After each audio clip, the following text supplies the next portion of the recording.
Hi guys, in front of me is MOTOROLA Moto G Pure, and let me show you how to add photo to contact on this device.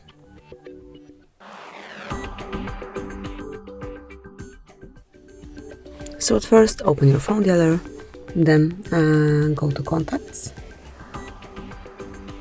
and click on the contact that you wish to add this profile picture to. Now select edit icon and mark add photo.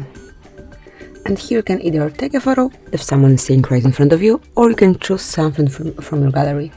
Let me choose a photo, pick the one that you wish to apply. Now you can customize it however you like. So you can zoom it in, out, you can rotate it if you wish, and tap on save copy to apply the change. Now click here on save, and that's it, the photo has been added. And that will be all. This is it. This is how you can add profile picture. Thank you for watching. Please subscribe our channel and leave the thumbs up.